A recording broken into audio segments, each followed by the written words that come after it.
I'm Stephanie Stewart, and this is why I choose church. Like most people, I grew up in church and always went to church as a kid. Didn't always love it, never really hated it. It just was kind of what we always did.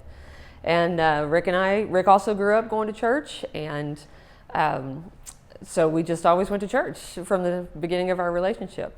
And when we lived in Indiana, we had a church that we were very involved in and got very close to, and Rick was on the board, and I was actually the toddlers teacher for a couple years.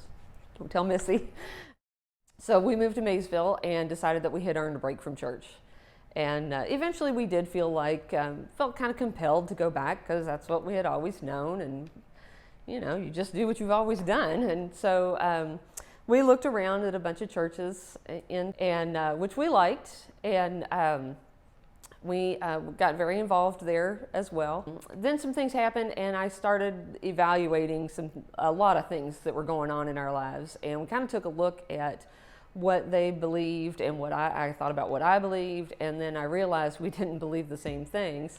And the more that we talked about it and prayed about it and thought about it, the more we realized we had irreconcilable differences with this church, and we decided it was time to go. So after a long break of pancakes and TV church, our daughter started asking questions like, why don't we go to church anymore? And, are we bad because we don't go to church? And can we have pancakes on Saturday instead?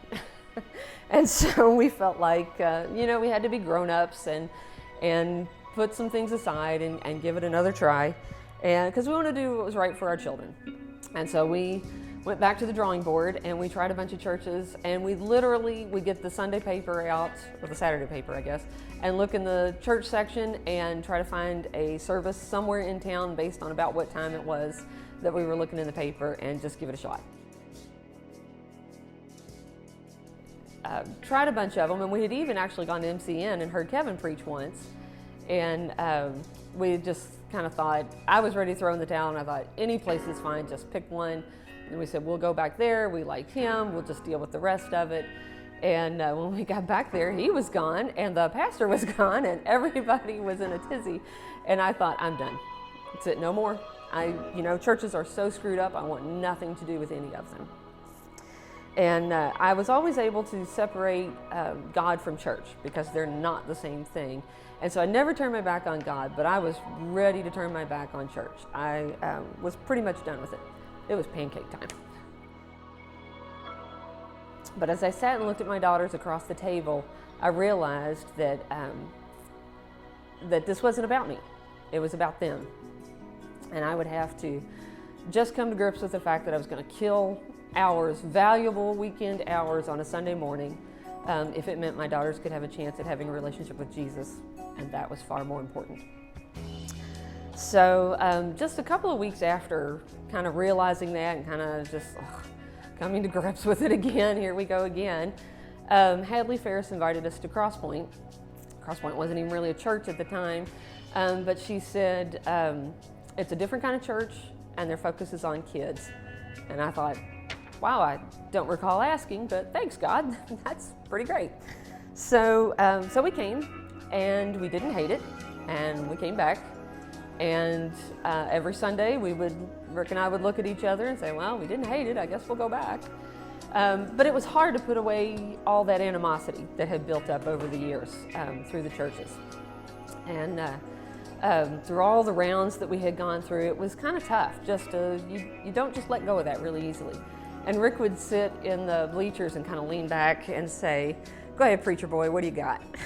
And there was one time when they had the yard signs, right as we got close to the launch point, they had all these yard signs they wanted people to put out and kind of advertise the church. And Rick picked one up, and I practically slapped it out of his hand. I'm like, not in our yard. There is no way that's going to our house.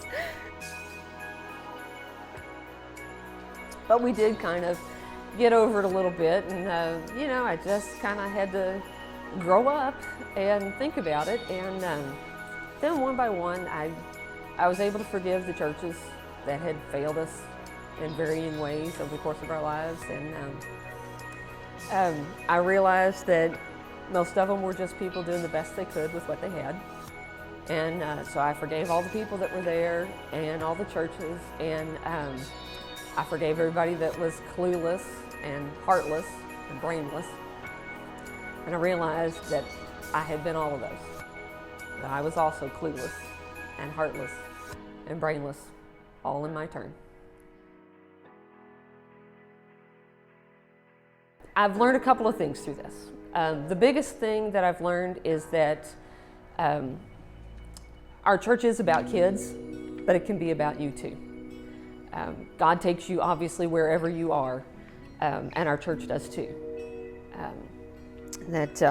You can get a lot out of it while you're coming here, while you're trying to figure out what it is you believe. The best thing that I think we offer is that you don't have to know what your thoughts are about God or church or even people. You can still come here and we will all figure it out together. And the other thing I learned is that you should never say, I am never going back to church, because God has a sense of humor. And now I work there.